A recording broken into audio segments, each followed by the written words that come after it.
Hey family, how are you doing today? This is a Monday, the 15th.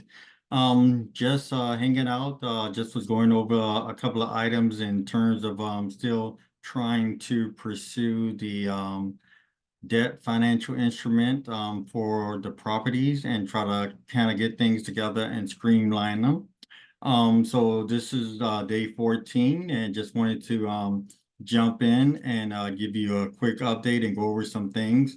Also want to make a correction from the previous videos. If you give me an opportunity to share my screen.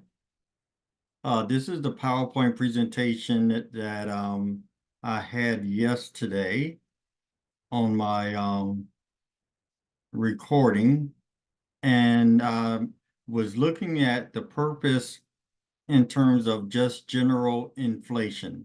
So in looking at this particular PowerPoint presentation, um, one of the technologies that I'm using to communicate with you in terms have changed. Last year I paid, as you can see, $104.93. I just got the recent bill, and that was $159 dollars in general. That's a 52.47% increase in the cost that's associated with operating my business.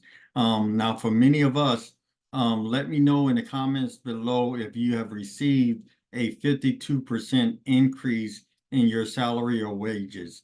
The Fed say that they're trying to maintain a 2% interest rate, and I understand that this is on core items, electricity, food, gas, utilities, and things of that nature are core things that they are trying to maintain at a 2% increase. But outside of that, yeah, things are increasing beyond what the Feds, even in times where we don't have a COVID, we don't have major items going on. This is one of the things. Secondly, let me move over to the other. I think yesterday I had 15.3% on the previous PowerPoint presentation. Now I've had corrected. Thank you for my viewers for pointing that out. In 2020, I used to enjoy two burgers, two fries for $3.99. In 2024 in California, and I don't know what it's like in Georgia, but if somebody can put in the prices in Georgia, that'd be great. Those same two burgers, two fries are $5.99. That is a 50.13% increase in a 4-year period. Again, how many of our wages are increasing above or near closely 50 some percent? So thank my viewers for helping me to make that correction, and I wanted just to update you. All right, let's go to the original. Again, my name is Willie Green, Dr. AKA Financial Literacy. I am a political economist. I am not an attorney. I am not a CPA or a financial advisor. What I'm doing is just presenting my experiences in general in terms of running my business, but also my personal life and trying to get things organized.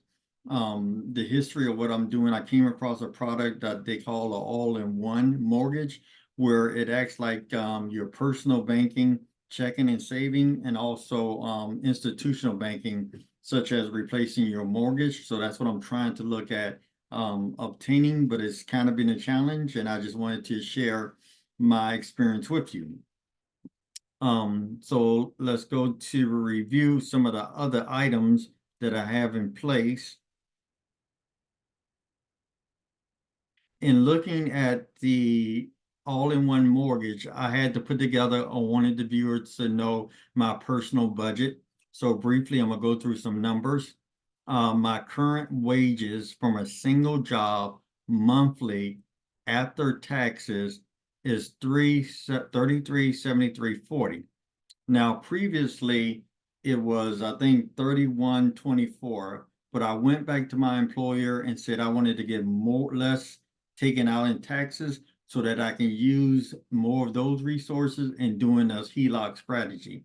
According to the all-in-one HELOC strategy, the more you put into an account and reduces the average daily balance, the more it'll help out. So now I'm able to put in approximately an extra $100 a month every month, and it builds up to about 11 or 1300, about 1200 at the end of the year. Then when I do my taxes for next year, I'll go ahead and pay my taxes. But I've used that extra about $100 to lower the principal on my current mortgages and hopefully go to save thousands of dollars. It may or may not work as it, but that's one of the additional strategies that I'm using. So now I'm getting again from the previous tax year, I'm keeping more of my tax money and I'm putting it toward the HELOC or the all-in-one strategy. Now with that, my base rent is 1276.50. Trash is about 60, water 20, sewer 33, monthly service fee $5. That if someone come around and I think pick up the trash so we can have somebody pick up the trash. And electricity 165. So all in all, 1559 what I'm paying in terms of just the household expenses. Now looking at my daily expenses for the month, I'm looking at groceries, dining out if I do any for that particular month, and that comes up to about 255. Now on my transportation, I'm commuting 62.1 miles each way, Monday through Thursday, and I'm looking to go to maybe a lower week. The insurance on the one personal vehicle, but I also have a company car, is $100 a month. My car and payments that I have, $157 a month. And that's for a Kia Forte that I have, but that's the business car. So I think I may need to pull that out and put that on the business side. And that comes up to 757 a month. So let me change that. I have a I have a Nissan Altima 2015 that I paid 11,000 cash for after I saved up rather than having the financing. And moving from Georgia to California, I was able to reduce my insurance. I was paying 600 a month, 600 every 6 months liability in Georgia. When I moved to California, that same vehicle was 228, and that was a 26 Dodge Durango limited edition V8. So there are certain aspects of California that are less expensive than Georgia. Entertainment, really don't go out or dine out as much. Last year I went to the football game. Thanks all of you that looked at the video. Health, don't go to any health clubs. We got a little gym here at the apartment. Prescriptions, about $50 a month. Over the counter, if I get some medication, 10. No veterinary expensive, so that's about $60 a month. Vacation, as of now, nothing here, but plan on going to, I think, looking at maybe possibly Japan in the upcoming months, and that'll be later that I can put that on. Last year was able to go to a couple of places. Recreation, don't really have anything recreation that I'm doing on a daily, on a monthly. Dues and subscription, I don't have any magazines, newspaper, internet. We do have internet connection. That's a part of another bill. Radio, television, religious organizations, charity, total. Personal clothing, I may spend $30 a month. Financial obligations, the only financial obligations I do have on here is credit card payment, but I'm gonna talk about that a little bit more in general.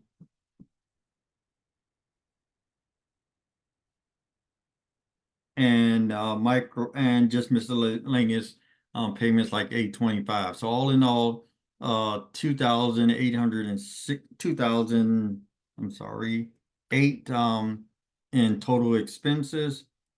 with how much is coming in, 3373.70, that leaves me a cash extra of $703.65.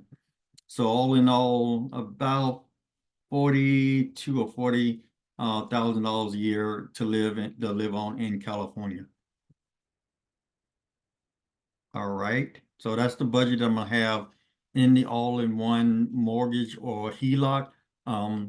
It is predicated on you taking as much as you can and dumping it into the HELOC or the product online. So $703.65 is what I'm going to be left over. And then I will try to use that as a strategy and see if that can be used or done. Okay. The next one is just looking at a comparison between a 30-year and a HELOC that I'm looking at.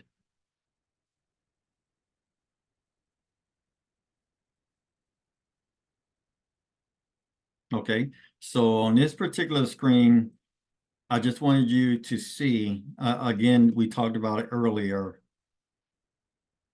I have a total of 3 properties. They all total about 145. Want to consolidate them so I can pay less interest. Altogether, there's an average interest of 6.21 and a remaining balance of about $145,000.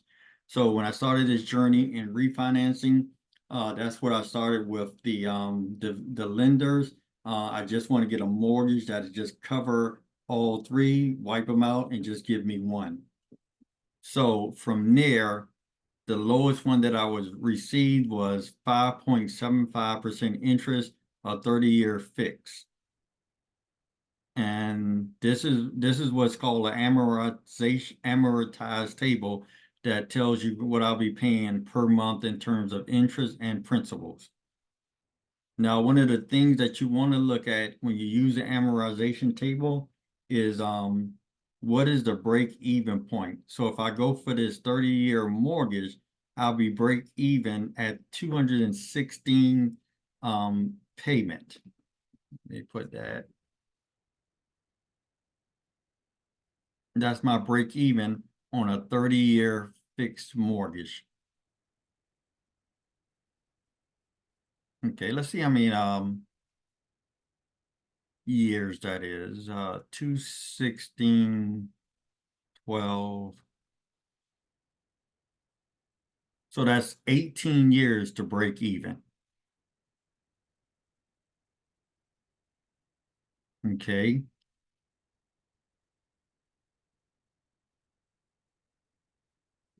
Let's see.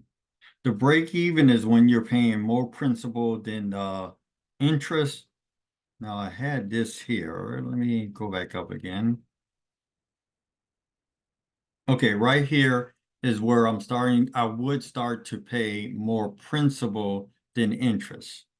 Let me take out this other one. I think this was the earlier one that I was working out. Let's take that out. Okay.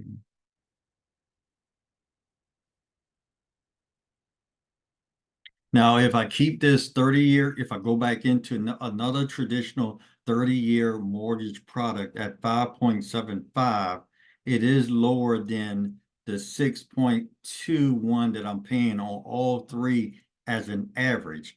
And even when I add them all up, it's about 18% in interest I'm paying in general. This new mortgage will come with closing costs that I hadn't factored in, but the interest that I end up paying is 159,625. The total mortgage, which I started with 145,000, and add both of them together, total cost of 304,625. Now let's compare this to a 40-year HELOC. Now, one major company is offering the HELOC, National Credit Union, starting off here at 145,000. And what I did with this, HELOC range from a high to a low, and the law kind of dictates that. This particular HELOC, I think the lowest is 5%, the highest is 14%.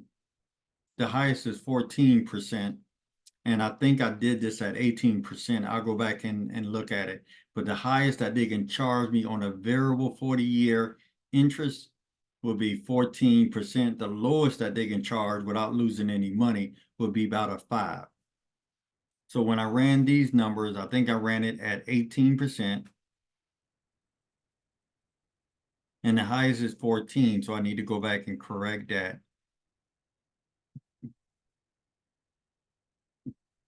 And at 18%, this is the interest. Let me go ahead and correct that with everyone online with me now. Let me stop that. Go here. I'm gonna go to a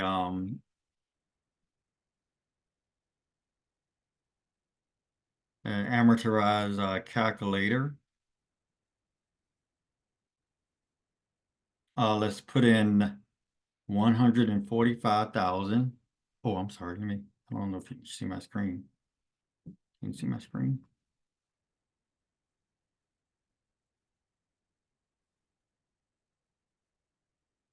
Okay, I'm sorry. So what I was doing, went to an amortization calculator so that I can update the number because I think I ran it off of 18% versus 14, which is the highest that the HELOC can go for this particular product. Doing 30 years, $145,000 at 14%. Calculate that. Now I'm on a monthly table. I'm just going to copy this table.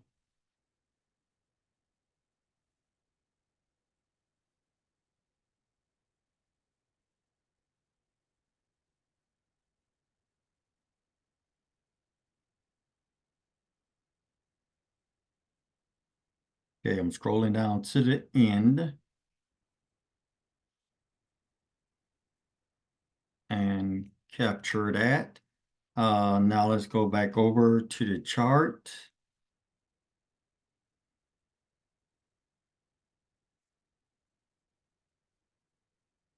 Okay, now we'll drop this in here to update it.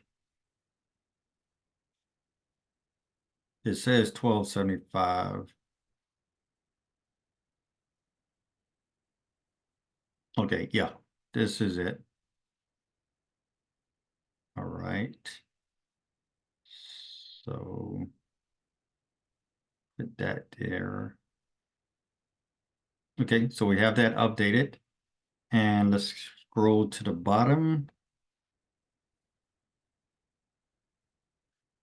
So on the total interest that will be paid at 14%, and I'm going the highest so that I can buffer everything and know what I'm getting into.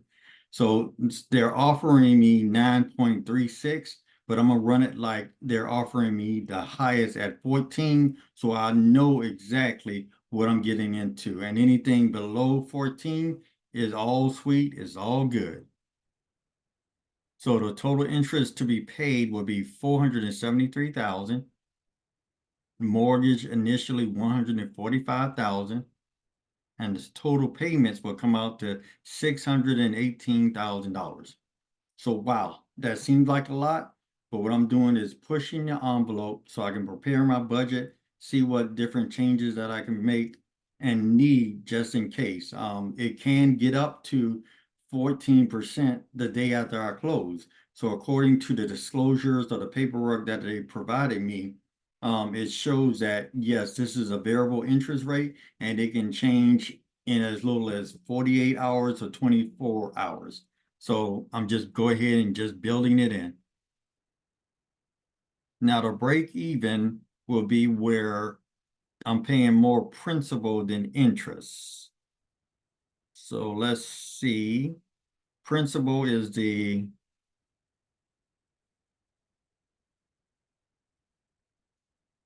let me freeze this column.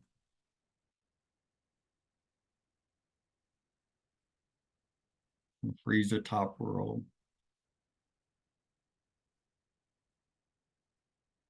Let me see if I can freeze both top rows. Sorry about that. Let's see.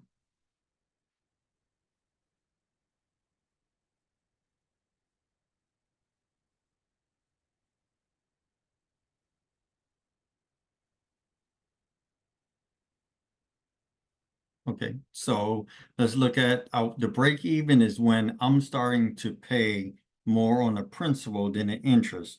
So let's find the break even here. So we're up to year 19. I'm still paying more in interest than principal. Still going down. Going down. Let's see. 861 interest, 56, 51, 66. All right. So my break even here will be in year 25. So that'll leave me 5 more years. How awesome is that? That is totally awesome. Love it, love it, love it. So this is break even for the 40-year variable rate.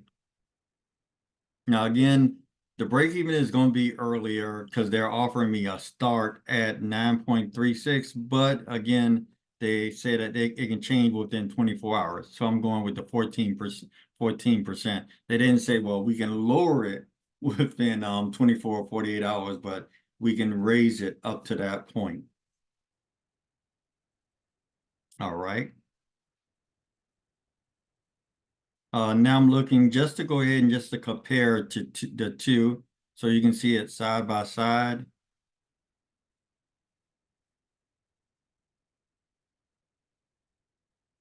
And these are the interest payments. We can just take a look at that side by side. In general, it appears that I'll be so much better off by taking that 30-year fixed at 5.75 versus the potential HELOC 40 years at 14%. Leave a comment to see and let me know which one that you would take in general. All right. Let me stop sharing my screen. All right. Again, I just wanted to go through, this is my journey to using a all-in-one or trying to get an all-in-one, but definitely refinancing my original properties into one loan so I can use the additional capital to do some other things. I'm first predicating it on just my salary. So as you can see, after taxes, I'm doing about $40,000 a year in California, $703 per month. So that's approximately $15,000 a year that I'm using for my expenses. So again, I am a political economist. I'm not a financial planner. I'm not a CPA. I'm not an attorney. I'm just a YouTuber, just providing my real world experience on a daily basis until I acquire either the type of refinancing as either a HELOC or all-in-one mortgage. But I don't think that I'm probably going back to the 30-year fix. I'm looking at these two products, and I think it'd be really wonderful for the community. So I wanted to really bring the community and the friends and the people that I know to let them know how this product worked based on my real experience. If you have any questions, please put the comments in below, or you can just give me a call or email. In addition to that, I have been making small micro loans to individuals that I meet that have an interest in reducing their credit debt on their credit cards. We've been paying them off and also becoming an authorized user on one or two of my cards and help boost your credit. There's something we can talk about later. One of my clients, their credit went up nearly 100 points after working with me for about a month. Once it cycled and we paid off debt, they paid back the debt itself. So if you were paying 30% on your credit cards or 30% interest rate, then what I'll try to do is cut in half the interest rate on the card. We'll pay it down, move on to the next card, and see how it goes about improving your credit. So if that's something that you sound like you're interested in, or anyone you know that could be interested in, pass my information along and see if I can work with them in general. Again, this is Dr. Financial Literacy. Really appreciate you taking your day out again to share with me, and have a blessed day. Thank you very much, everybody, for stopping by. Appreciate it.